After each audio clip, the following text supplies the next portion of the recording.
ഇറാന് നേരെ യുഎസിന്റെ ആക്രമണ സാധ്യത ശക്തമാകവെ മേഖലയിലുള്ള അമേരിക്കൻ സൈനിക ബസുകൾ തകർക്കുമെന്നറിയിച്ചിരിക്കുകയാണ് ഇറാനിൽ ഭരണകൂട വിരുദ്ധ പ്രക്ഷോഭം രൂക്ഷമായിരിക്കുന്നതിനിടെ പ്രതിഷേധക്കാരെ രക്ഷിക്കാൻ ഇടപെടുമെന്ന് യുഎസ് പ്രസിഡന്റ് ഡൊണാൾഡ് ട്രംപ് പറഞ്ഞതിന് പിന്നാലെയാണ് പ്രതികരണം. തങ്ങൾക്ക് നേരെ ആക്രമണമുണ്ടായാൽ അമേരിക്കൻ ബേസുകൾക്ക് പുറമെ ഇസ്രയേലിനെയും യുഎസ് ബന്ധമുള്ള കപ്പലുകളെയും ലക്ഷ്യമാക്കുമെന്ന് Iran parliament speaker Mohammad Bagher Ghalibaf പറഞ്ഞു. ഇറാൻ വലിയ കുഴപ്പത്തിലാണെന്നും ആളുകളെ കൊല്ലുന്നത് തുടർന്നാൽ തങ്ങൾ ശക്തമായി പ്രഹരിക്കുമെന്നും ട്രംപ് കഴിഞ്ഞ ദിവസം പറഞ്ഞിരുന്നു. ഇതിനിടെ പ്രക്ഷോഭകർ സർക്കാരിനെതിരെ തെരുവുകളിൽ തുടരണമെന്ന് യുഎസിൽ കഴിയുന്ന ഇറാൻ മുൻ കിരീടാവകാശി റസ പഹ്ലവി ആവശ്യപ്പെട്ടു. താൻ വൈകാതെ രാജ്യത്തെത്തുമെന്നും പറഞ്ഞു. കടുത്ത സാമ്പത്തിക പ്രതിസന്ധിക്കെതിരെ ഇറാനിൽ തുടങ്ങിയ പ്രതിഷേധങ്ങൾ ഭരണകൂട വിരുദ്ധമായി മാറിയതോടെ പ്രക്ഷോഭകരുടെ പ്രതീകാത്മക നേതൃസ്ഥാനം റസ ഏറ്റെടുക്കുകയായിരുന്നു. നഗരങ്ങൾ പിടിച്ചെടുക്കാൻ റസ ജനങ്ങളോട് കഴിഞ്ഞ ദിവസം ആഹ്വാനം ചെയ്തിരുന്നു. അതേസമയം സുരക്ഷാ സാഹചര്യങ്ങൾ കണക്കിലെടുത്ത ഇറാനിൽ നിന്ന് പൗരന്മാരെ ഒഴിപ്പിക്കുന്നത് ഇന്ത്യ അടക്കമുള്ള രാജ്യങ്ങളുടെ പരിഗണനയിലുണ്ട്.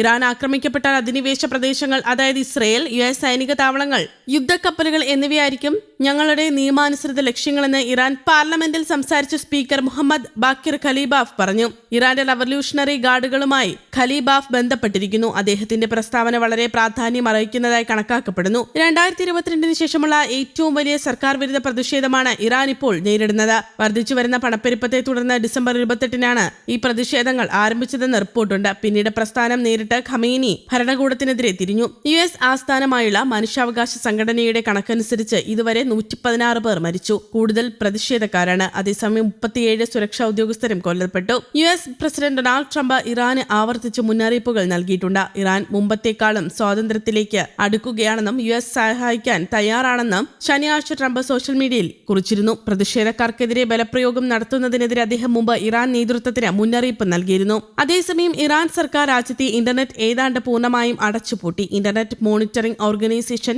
നെറ്റ് ബ്ലോക്സിന്റെ കണക്കനുസരിച്ച് ഇറാനിലെ ഇന്റർനെറ്റ് കണക്ടിവിറ്റി സാധാരണ നിലയുടെ 1% മാത്രമാണ്. ഇതൊക്കെയാണെങ്കിലും ടെഹ്റാനിലെ പ്രദേശങ്ങളിൽ രാത്രിയിൽ ആളുകൾ പ്രതിഷേധിക്കുന്നതായി കാണിക്കുന്ന വീഡിയോകൾ സോഷ്യൽ മീഡിയയിൽ പ്രത്യക്ഷപ്പെട്ടു. ഇറാനി സ്റ്റേറ്റ് ടിവി നിരവധി നഗരങ്ങളിൽ കൊല്ലപ്പെട്ട സുരക്ഷാ ഉദ്യോഗസ്ഥരുടെ ശവസംസ്കാര ചടങ്ങുകൾ സംപ്രേഷണം ചെയ്തിട്ടുണ്ട്. കലാപകാരികളും ഭീകരരും പള്ളികളും സർക്കാർ കെട്ടിടങ്ങളും കത്തിച്ചതായി സർക്കാർ ആരോപിക്കുന്നു. അതേസമയം പ്രതിഷേധങ്ങളെ ബലപ്രയോഗത്തിലൂടെ അടിച്ചമർത്തുമെന്ന് റവല്യൂഷണറി ഗാർഡുകളും പോലീസും പ്രതിജ്ഞയെടുത്തു. പ്രത്യേകിച്ച് ഇറാന്റെ ആണവ മിസൈൽ പദ്ധതികളെ ചൊല്ലി ഇസ്രയേലും ഇറാനും തമ്മിൽ ഇതിനകം തന്നെ സംഘർഷങ്ങൾ നിലനിൽക്കുന്നുണ്ട്. യുഎസ് ഇടപെടലിനുള്ള സാധ്യതയും ഇറാന്റെ ഭീഷണികളും പശ്ചിമേഷ്യയിലുടനീളമുള്ള സ്ഥിതി കൂടുതൽ വഷളാക്കിയിട്ടുണ്ട്. പ്രക്ഷോഭത്തിനിടെ നിരവധി യുവാക്കൾ കൊല്ലപ്പെട്ടെന്നും എമർജൻസി വാർഡുകൾ പരിക്കേറ്റവരാൽ നിറയുകയാണെന്നും റിപ്പോർട്ടുകളുണ്ട്. വടക്കൻ ഇറാനിലെ രാഷ്ട്രിലെ ഒരു ആശുപത്രിയിൽ വെള്ളിയാഴ്ച രാത്രി മാത്രം 70 മൃതദേഹങ്ങൾ എത്തിച്ചെന്നും മോർച്ചറി നിറഞ്ഞതിനാൽ മറ്റൊരു മുറിയിലേക്ക് മൃതദേഹങ്ങൾ മാറ്റേണ്ടി വന്നെന്നും ഒരു വിദേശ മാധ്യമത്തിൽ പറയുന്നു. ഡിസംബർ 28 മുതൽ 109 സുരക്ഷാ ഉദ്യോഗസ്ഥർ കൊല്ലപ്പെട്ടെന്ന് ഇറാൻ ദേശീയ മാധ്യമം സ്ഥിരീകരിക്കുകയുണ്ടായി.